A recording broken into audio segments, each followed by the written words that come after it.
Hello, everyone.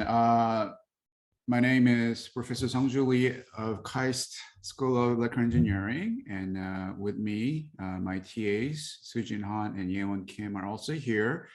And today we're very excited to welcome Dr. Lara Deek of Netflix as first of our career development interviews. She currently works at Netflix as a senior software engineer. Lara, can I ask you to kind of briefly introduce yourself? Yeah, of course. So, hi, my name's Lara Deek.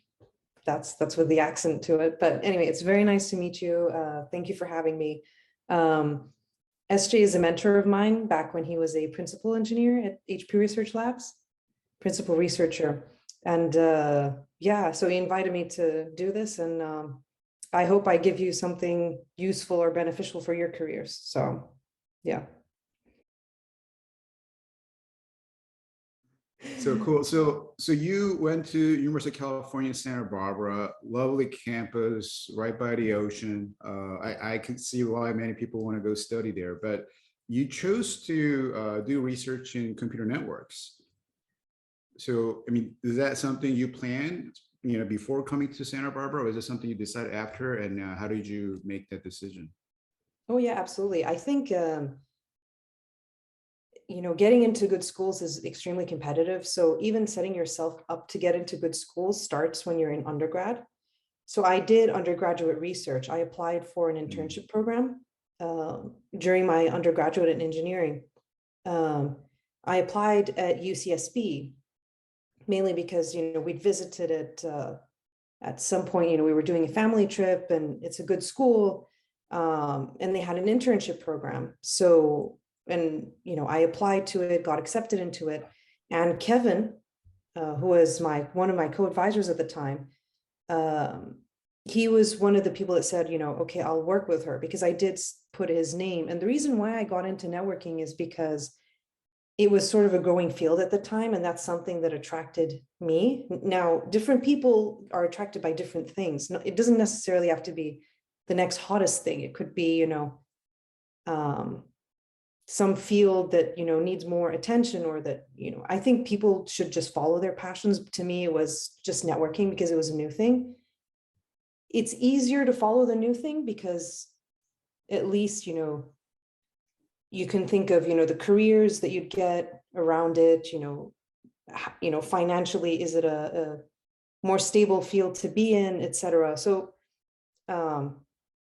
I was lucky in the sense that I was attracted to a field that was new, but also where there's just a lot of money in networking and tech, and it's Right. a good field to be in for sure. Yeah. So it was a balanced decision. You had to look for your future after your grad school, but it was also something you were interested in. Yeah. Yeah. Right, right. Um, but I think in a sense, like if I reflect back, there were many things I was interested in that I could have also went into. Um, so, I do think that people should make their decisions based on the information they know, and move forward and sort of not look back and regret it. In my opinion, I guess the questions you'll ask me, I'll tell you how I redirected based on good or bad decisions I made. Um, but I was lucky that networking also was an attractive field that is still an attractive field today. Mhm. Um, but I did pivot at some point, and I guess maybe you'll get to Right, that right, question. right. We'll Yeah. get to that. Yeah. Oh, great. So, I mean, there must have been many tech companies, right? And I'm guessing you wanted to come back to the Bay Area, including the company that you're having your mug.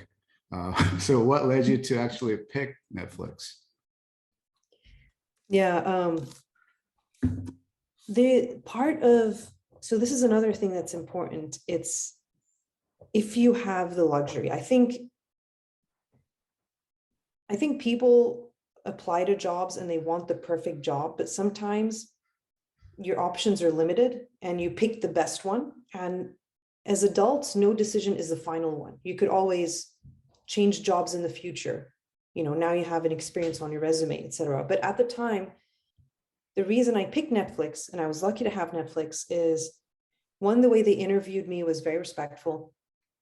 It was the best out of all of them. They do pay top of market. That was sort of the cherry on top, but really what it was is the kind of work that I was going to do and the culture. I love the Netflix culture, which is, context, not control, meaning, people operate as, it's a flat organization generally. Like you don't have, your manager tells you what to do, you kind of decide on your own. So in that sense, it recreated the environment to some extent that I was used to in academia. And that I liked. That said, I do realize most people picture or paint the innovative direction as the best kind of field you can be in. I don't think so. I think you should do what makes you happy. For me, it was doing my own thing, I guess. Yeah. So it seems like they give you a lot of freedom, but they also expect professionalism, right? Because you need to know what to do and you have to deliver. So maybe that's why they don't have those entry level. They want professionals, right? Yeah, that first year, oh my God.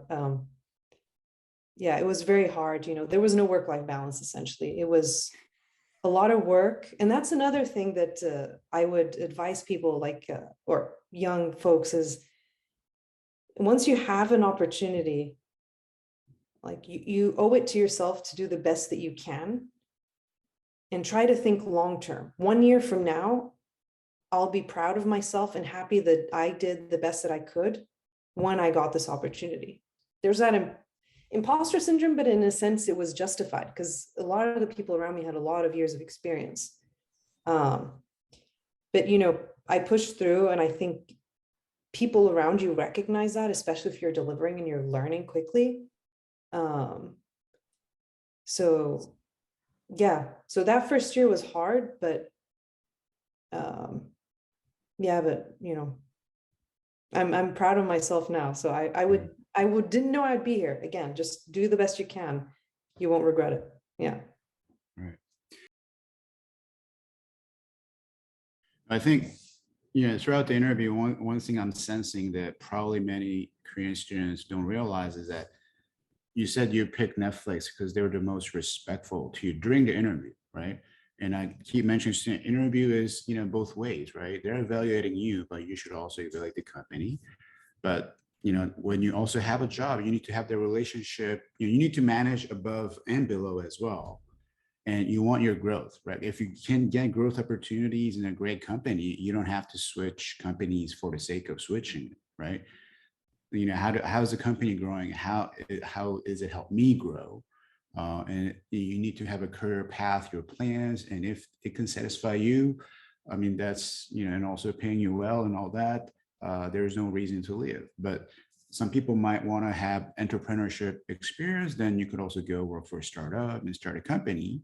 But it depends on like what makes you happy. That's what you mentioned, right? What you need to know what makes you happy, and you need to seek those jobs that, that could make you happy. Absolutely. Yeah. And don't Right. cruise. Yeah, exactly. I love what you Right. said, SJ. Like, don't, be aware of what you like, ask yourself. I always ask myself, and I even, was honest with myself. What am I good at? What am I bad at? Right. But also we're bad at a lot of things when we first start. So also have confidence that Yeah. if you like something that you could get better. But it's important to not just be unhappy. Just don't be afraid to ask, Right. This Yeah. actually reminds me, when I was at HP, I actually had many managers. One of them was Paul Congdon. He was a CTO of HP Networks. Then he joined the labs and he said, hey, I have a lot of experience. I have many connections. I can help you, but I cannot help anybody who doesn't know what he or she wants. If you know what you want, I can try to help you. If you haven't figured that out, I can't, right? So you need to know what you want. KAIST has a few international students, and one of the international students wanted to ask you, do you plan to return to Lebanon, and do you miss your home country? Mm. I mean, Yeah, your that one family is, still there? You guys still yeah, have your family? Yeah. my parents are still there. My extended family is still there. Um, I definitely, so I'll try not to answer, I'll try to answer in a way that is most helpful to most people. When you travel abroad, I think you become more of a global citizen. Like you're not, you know, I'm not fully Lebanese, but I'm also not fully American. And that's, it just is. I'm a lucky person, I guess, that gets to experience both cultures. So that said, some people might wonder, if I go back home, am I going to be able to operate the way I used to? And if the answer is yes, then and you want to go home to be close to family, you should do it. I think family and the people around you are where happiness is ultimately. I don't think any of us have the answer to happiness, but I think the people around us, it's through our relationships with them. But for those that, for me, for example, I can't, but that's why I was saying like more general. But for those that can't, because I know, I don't know if they're talking about current events, for those that can go back to their country, I think it sucks, but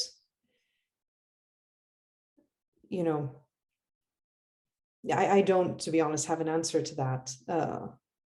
But I think finding time to go see your family as often as you can and connect with them is probably the alternative to moving back there. This is what I'm trying to do, actually.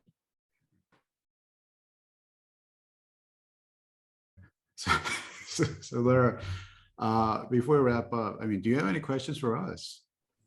Oh man, I don't know. So how is Korea right now? I really want to come visit. Yeah. So yeah, Sujin Yeon and students. So Lara, she loves to travel now. Especially U.S. is now they're moving on to the post-COVID world. So she wants to visit Korea. So do you have advice? When would be a good time? Any places that you want to recommend?